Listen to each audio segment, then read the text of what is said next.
আমার ভাতিজা খুব আকর্ষণীয় ছিল এবং তাকে দেখলে আমি আবেগপ্রবণ হয়ে পড়তাম।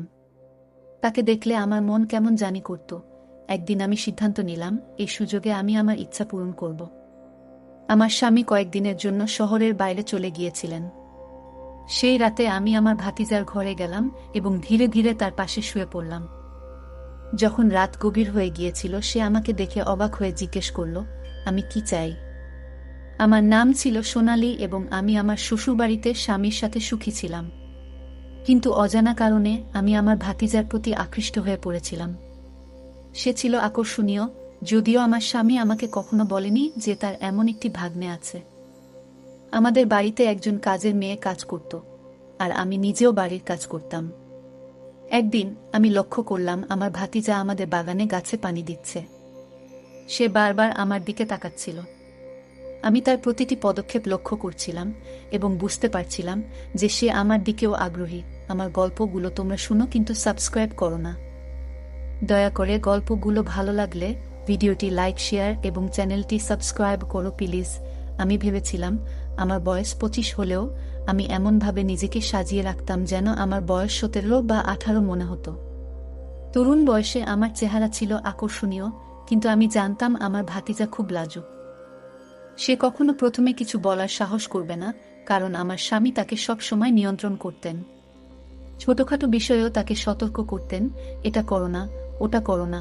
এই কারণেই সে তাকে ভয় পেত এবং আমার দিকে আগাতে সাহস করত না। কিন্তু আমি জানতাম কেউ না কেউ প্রথম পদক্ষেপ নেবে। আমি বা আমার ভাতিজা, কেউ একজন। আমি ভাবছিলাম যে যদিও আমি আমার স্বামীর সাথে খুশি ছিলাম, তবুও সেই পূর্ণ সুখ আমি তার কাছ থেকে পাইনি, যা একজন নারী একজন পুরুষের কাছ থেকে যা চায়। এইসব ভাবতে ভাবতে 10 দিন কেটে গেল। এই 10 দিনের মধ্যে সে আমার হৃদয়ে একটি বিশেষ জায়গা করে নিয়েছিল। তার কথা বলার ধরন ছিল অত্যন্ত সুন্দর। সে খুব মধুর সুরে আমার সাথে কথা বলতো। অন্যদিকে আমার স্বামী আমার সাথে সবসময় কঠিন ভাষায় কথা বলতেন, যা আমাকে কষ্ট দিত। তবে আমার ভাতিজা সুনীল আমার সাথে খুব ভদ্রভাবে কথা বলতো, আমাকে সম্মান করত। সুনীলের প্রতি আমার মনোযোগ বৃদ্ধি পাচ্ছিল এবং আমি অনুভব করছিলাম যে তার প্রতি আমার আকর্ষণ বাড়ছে। আমি এ বিষয়ে কাউকে বলতে চেয়েছিলাম, কিন্তু জানতাম যে বললে সমস্যার সৃষ্টি হতে পারে। আমি যদি কাউকে বলতাম, তারা আমার সম্পর্কে অপবাদ ছড়াতো এবং আমার স্বামীও আমাকে ছেড়ে দিতে পারত। তাই আমি এটি গোপন রেখেছিলাম, কিন্তু আমার হৃদয় তখন আমার ভাতিজার জন্য ব্যাকুল ছিল। একদিন আমি সিদ্ধান্ত নিলাম যে সেই রাত আমি তার সাথে কাটাবো। আমার স্বামী কাজে বাইরে যাচ্ছিলেন আর আমি খাবার তৈরি করে দ্রুত খেয়ে নিলাম। রাত গভীর হলে আমি ধীরে ধীরে তার রুমের দিকে এগোলাম। আমার হৃদস্পন্দন দ্রুত হচ্ছিল, কিন্তু আমি থামিনি। দরজা খুলে ভেতরে ঢুকলাম এবং তার পাশে শুয়ে পড়লাম। আমার হাত তার বুকে রেখে আমি চাদর সরালাম এবং তখনই আমার মাথা ঘুরে গেল। এটা আমার ভাতিজা ছিল না, আমি প্রথমে খুব খুশি ছিলাম, কারণ আমার স্বামী সবসময় আমার যত্ন নিতেন। কিন্তু সেই রাতে সবকিছু বদলে গেল। তার কিছু আচরণ ছিল খারাপ। তিনি মাঝে মাঝে আমার সাথে খুব রুডভাবে কথা বলতেন, যা আমার খারাপ লাগত। আমি পরিবারের একমাত্র মেয়ে ছিলাম যে স্নাতক পর্যন্ত পড়াশোনা করেছে, কারণ আমাদের গ্রামে মেয়েদের বেশি পড়তে দেয়া হতো না। তবে আমার বাবা মা আমাকে স্নাতক পর্যন্ত পড়াতে উৎসাহিত করেছিলেন। আমি আশা করেছিলাম যে যার সাথে আমি বিয়ে করব সে শিক্ষিত হবে, কিন্তু দুর্ভাগ্যবশত আমার স্বামী তেমন শিক্ষিত ছিলেন না। তবে তার ধনসম্পদ দেখে আমার বাবা মা আমাকে তার সাথে বিয়ে দিলেন। আমাদের শ্বশুর বাড়ি ছিল খুব বড় এবং আমার আরামের জন্য আমার স্বামী গ্রামে একটি বড় বাড়ি তৈরি করেছিলেন, যেখানে আমরা থাকতাম। আমি নিজেই সব কাজ করতাম, কিন্তু সময়ের সাথে সাথে আমি ক্লান্ত হয়ে পড়লাম এবং আমার স্বামীর কাছে অনেকবার অভিযোগ করতাম। আমি বলতাম, এত বড় বাড়ির সব কাজ আমি একা করতে পারবো না, আপনি একজন সহকারী নিয়োগ করতে পারেন যে আমার কাজে সাহায্য করবে।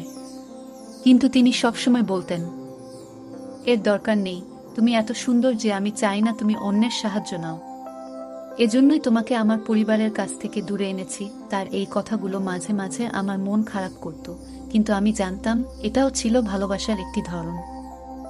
হ্যাঁ, আমার স্বামী আমাকে গভীরভাবে ভালোবাসতেন এবং আমাকে সবসময় কাছে রাখতে চাইতেন, কিন্তু তার কথা বলার ধরন এবং আচরণের কারণে আমি তাকে তেমন ভালোবাসতে পারতাম না।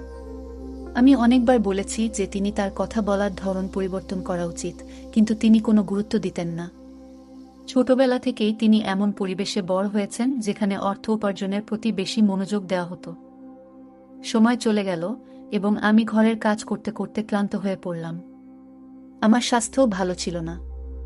অবশেষে তারা আমার জন্য একটি কাজের মেয়েকে নিয়োগ করল।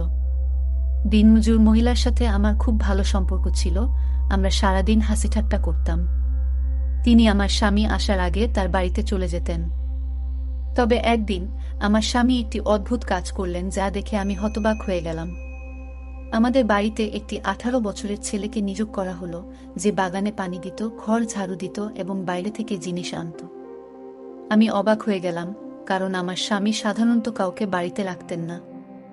আমি জানতে চাইলাম কেন এই ছেলে এখানে আছে। কিন্তু আমার স্বামী বললেন, তুমি ক্লান্ত হয়ে পড়ছ, তাই আমি চাই এই ছেলে তোমাকে সাহায্য করুক। আমি অবাক হলাম যখন শুনলাম সেই ছেলেটি আমার স্বামীকে মামাজি বলে ডাকছে।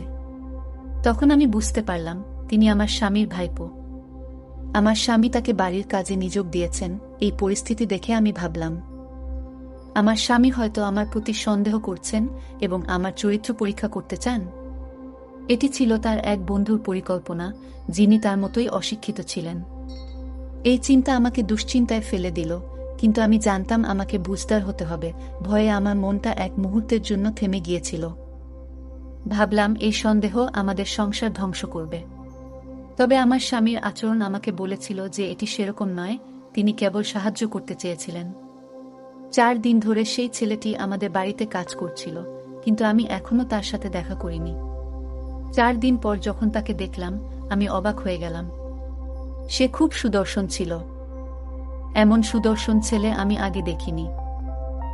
আমি যেন এক মুহূর্তের জন্য মুগ্ধ হয়ে গেলাম, কিন্তু আমার স্বামী আমার কাঁধে হাত রেখে আমাকে বাস্তবে ফিরিয়ে আনলেন। তিনি জিজ্ঞেস করলেন, সব ঠিক আছে তো? তারপর তিনি বললেন, এখন তোমার পরিচয় করিয়ে দিই। এই ছেলেটি আমার বন্ধুর ছেলে, সে খুব গরিব। আমার বন্ধু অনুরোধ করেছিল যাতে আমি তাকে এখানে এনে কাজ দিই। আমি তার দিকে তাকিয়ে থাকলাম, তার চেহারা খুব সুন্দর ছিল। আমার স্বামী সবকিছু বুঝতে পেরেছিলেন, তাই তিনি আমাকে সেখান থেকে নিয়ে ভিতরে চলে গেলেন।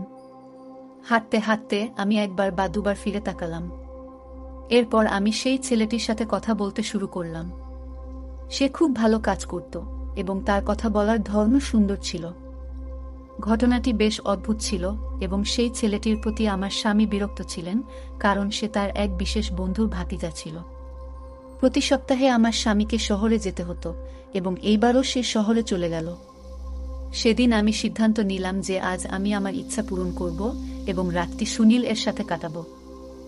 আমি পুরো দিন সেই মুহূর্তের জন্য অপেক্ষা করছিলাম এবং রাতে ধীরে ধীরে সুনীল এর ঘরে ঢুকে তার বিছানায় শুয়ে পড়লাম। আমি তার শরীরে হাত রাখলাম। সুনীল ঘাবড়ে গিয়ে বলল, তুমি এখানে কেন? তারপর আমি তাকে আমার ভালোবাসার কথা জানালাম। আমরা সেই রাতে একসাথে অনেক সময় কাটালাম এবং মনে হলো সত্যিকারের সুখ পেলাম। অবশেষে আমি আমার রুমে ফিরে গিয়ে ক্লান্তিতে ঘুমিয়ে পড়লাম এবং সেই রাতে খুব ভালো ঘুম হলো। সকালে যখন আমার ঘুম ভাঙল তখন আমি বেশ ভালো অনুভব করছিলাম, কিন্তু সুনীল এর মুখ দেখে মনে হলো সে খুবই অনুতপ্ত। আমার আবার ইচ্ছা হলো তার সাথে সময় কাটানোর, কিন্তু আমার স্বামী বাসায় না থাকায় সুযোগ হলো না। তবে আমি সুনীল এর রুমে গিয়ে ধীরে ধীরে তার পাশে শুয়ে পড়লাম এবং তার গায়ে হাত রাখলাম। সে সঙ্গে সঙ্গে কথা বলতে শুরু করলো। আমি চাদর সরাতেই চমকে উঠলাম, কারণ সেখানে আমার 18 বছরের ভাতিজা নয়, আমার নিজের স্বামী শুয়েছিল। আমার চোখ বিস্ময়ে বড় হয়ে গেল এবং আমি ভয়ে কেঁপে উঠলাম। স্বামী রেগে গিয়ে আমার মুখে চড় মেরে বলল, তুমি কি ভেবেছিলে তুমি এটা করতে পারবে আর আমি জানবো না? সুনীল আমাকে সব বলেছে গত রাতে। তিনি আরও বললেন, আমি অনেক দিন ধরে তোমার চালচলন লক্ষ্য করছিলাম। তোমার সব পরিকল্পনা আমি জানতাম। তুমি আমাকে ঠকাতে চেয়েছ। আমি এই কথা শুনে ভীষণ কষ্ট পেলাম এবং ভয়ে মরে যেতে চাইলাম, কিন্তু এটাকে স্বপ্ন মনে করে উপেক্ষা করেছিলাম। কিন্তু এখন বাস্তবতাটা আমার সামনে দাঁড়িয়েছিল। স্বামীর রাগ এবং দুঃখ তার মুখে স্পষ্ট ছিল এবং তার চোখে হতাশা এবং ক্ষোভ দেখতে পাচ্ছিলাম। তার সেই দৃষ্টিতে আমি কাঁপতে লাগলাম, মাথা ফেটে যাচ্ছিল, শ্বাস নিতে পারছিলাম না। আমার স্বামী বললেন, তুমি তোমার নিজস্ব ফাঁদে পড়েছ। তুমি শিক্ষিত হলেও ভালো মেয়েদের মতো আচরণ করনি। আমি তার হাত থেকে নিজেকে ছাড়িয়ে নিয়ে আমার রুমের দিকে দৌড়ে গেলাম, আর সে আমার পেছন পেছন আসছিল। আমি ভয়ে কাঁপছিলাম, কারণ আমি জানতাম এখন আমার সাথে কি ঘটতে যাচ্ছে। আমার স্বামী আমাকে জীবিত ছেড়ে দেবেন না, এবং এটা আমার প্রাপ্য ছিল। এত ভালো স্বামী থাকা সত্ত্বেও আমি অন্যায় করেছিলাম। শয়তানের ফাঁদে পড়ে রুমে ঢুকে দেখি তিনি কোথাও নেই। ভয়ে আমি সেখানেই থেমে গেলাম, কারণ আমার সামনে মৃত্যুর ভয় ছিল। তিনি বাইরে থেকে জোরে জোরে ডাকতে লাগলেন, তুমি যদি 5 মিনিটের মধ্যে বাইরে না আসো, তাহলে আমি তোমাকে ডিভোর্স দিয়ে দেব। এই কথা শুনে আমার মনে হলো মৃত্যুর চেয়েও খারাপ কিছু। আমি বাইরে এসে তার পায়ে পড়ে বললাম, আমাকে মাফ করে দাও। আজ থেকে আমি এমন কাজ করব না। আমি আমার আবেগের কাছে হেরে গিয়েছিলাম। সে আবার আমার মুখে থাপ্পড় মেরে বলল, তুমি খুবই অসভ্য, তোমার লজ্জা নেই। আজ তোমাকে জীবিত রেখে দেব না। তিনি একটি লাঠি নিয়ে আমাকে মারতে শুরু করলেন। আমি আমার কাজের জন্য ক্ষমা চাইতে লাগলাম, কিন্তু তিনি থামলেন না। তিনি যন্ত্রের মতো মারতে লাগলেন। এই আমার সেই স্বামী, যিনি আগে আমার জন্য জীবন দিতেন। আমার স্বামী সবসময় আমার যে কোনো সমস্যার পাশে দাঁড়াতেন এবং আমার সামান্য অসুবিধাতেও উদ্বিগ্ন হতেন। কিন্তু আজকের দিনটা আলাদা ছিল। রাগের বশে তিনি সম্পূর্ণ মেজাজ হারিয়ে ফেললেন এবং থামার কোনো লক্ষণ দেখালেন না। আমি তাকে ধাক্কা দিয়ে দূরে সরানোর চেষ্টা করছিলাম, ক্ষমা চাইছিলাম, কিন্তু তিনি কিছুতেই থামতে রাজি ছিলেন না।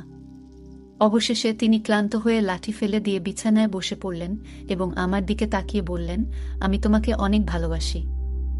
তিনি আরও বললেন, তোমাকে এত সম্মান দিয়েছি, ভালোবাসা দিয়েছি, কিন্তু তুমি সব নষ্ট করে দিয়েছ। আমার সম্মান তোমার কাছে মূল্যহীন ছিল।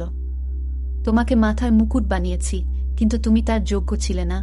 আমি তার দিকে তাকিয়ে বললাম, তুমি যদি আমার সাথে সঠিকভাবে ব্যবহার করতে এবং সঠিকভাবে কথা বলতে, তাহলে আমি কখনো এমনটা করতাম না। আমি শুধু তোমার দিকেই মনোযোগী হতাম। আমি তোমাকে অনেকবার বলেছি তোমার কথা বলার ভঙ্গি বদলাতে, কিন্তু তুমি কখনো শোনোনি। তিনি বললেন, তুমি আমার কথায় পাত্তা দাওনি, তাই আমিও পাগল হয়ে গেছি। কেন ঘরের ভিতর এমন করেছ? আমি তার সামনে দাঁড়িয়ে কাঁদতে লাগলাম। তিনি বিষণ্ণ চোখে তাকিয়ে বললেন, আমি তোমাকে এত সম্মান দিয়েছি, এত ভালোবাসা দিয়েছি, আর তুমি আমাকে এই শিক্ষা দিয়েছ যে আমার অনুপস্থিতিতে তুমি অন্য কারোর সাথে ঘুমাতে পারো। আমি তার দিকে তাকিয়ে বললাম, এর জন্য তুমিও দায়ী। তুমি যদি আমাকে সঠিকভাবে ভালোবাসতে, আমি কখনো এমনটা করতাম না। আমি তোমাকে একটা সুযোগ দিয়েছিলাম।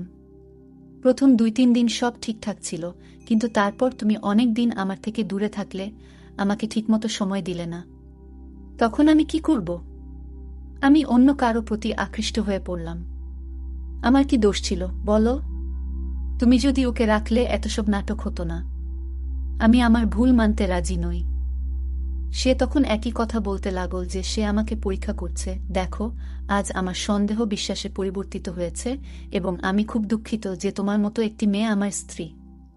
তখন তার কণ্ঠে শুধু দুঃখ ছিল। আমি সেই কথাটি শুনেছিলাম।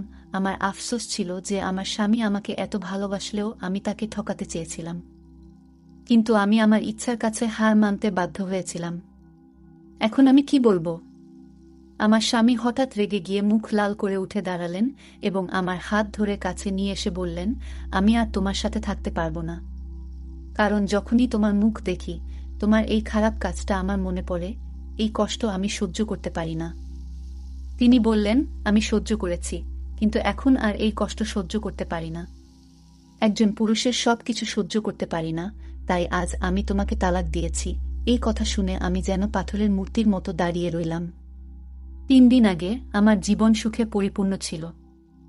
আজ আমি সম্পূর্ণ অসহায় হয়ে মাটিতে পড়ে গিয়েছিলাম। আমার স্বামী আমাকে এমন জোরে ধাক্কা দিয়ে মাটিতে ফেলে দিয়েছিল যেভাবে আমি প্রতিদিন নিজেকে তুলে দাঁড়াতাম। যদিও এটি আমার জন্য একেবারেই ঠিক ছিল না, কারণ আমি অন্য কারো প্রতি আকৃষ্ট হয়ে পড়েছিলাম। আমার স্বামীর অনুপস্থিতিতে আমি এসব করছিলাম। কিন্তু এখন আমার কান্নার কারণ হয়ে দাঁড়িয়েছে আমার চরিত্রের দাগ। আমি উঠে আমার জিনিসপত্র গুছিয়ে মায়ের বাড়িতে চলে এলাম, কিন্তু সেখানেও শান্তি পাইনি। আমার স্বামী আমার পরিবারের সবাইকে সব জানিয়ে দিয়েছিল, যার ফলে আমার মা, ভাই এবং ফুফু সবাই আমার সাথে খারাপ ব্যবহার করতে শুরু করল। একসময় আমি আমার স্বামীর ঘরের রানী ছিলাম, কিন্তু আজ আমার একটি ভুল আমার জীবনকে নষ্ট করে দিয়েছে। যারা আমাকে একসময় সম্মানের চোখে দেখত, তারা এখন ঘৃণার চোখে দেখে। আমি এতটাই লজ্জিত যে নিজের নামও মনে করতে পারছি না। মনে হচ্ছিল এখন আমার বেঁচে থাকার কোনো অধিকার নেই। বারবার সেই ছেলেটির কথা ভাবতে লাগলাম, যে আমাদের বাড়িতে না এলে হয়তো এই ভুলটা কখনোই ঘটত না। এখন আমি আমার বাবা মায়ের বাড়িতে কাজের মেয়ের মতো জীবন কাটাচ্ছি, কিন্তু আজও আমার ইচ্ছা আমাকে এভাবে বাঁচতে বাধ্য করেছে। মেয়েদের বিয়ের পর শ্বশুরবাড়ির লোকদের সম্মান করা তাদের কর্তব্য হয়ে দাঁড়ায়, কিন্তু একই মেয়ে যখন তার স্বামীর সম্মান নষ্ট করে, তখন সে সেই ঘরের জন্য অভিশাপ হয়ে দাঁড়ায়। তাই বিবাহিত মেয়েদের সবসময় তাদের স্বামীর সম্মান রক্ষা করা উচিত, কারণ বিয়ের পর তারা সম্পূর্ণ অপরিচিত পরিবেশে চলে আসে। গল্পটা কেমন লাগলো জানাতে ভুলবে না। আরও মজার মজার রোমান্টিক গল্প শুনতে চাইলে ভিডিওটি লাইক, শেয়ার এবং চ্যানেলটি সাবস্ক্রাইব করতে এবং বেল আইকনটি টিপতে ভুলবে না। ধন্যবাদ।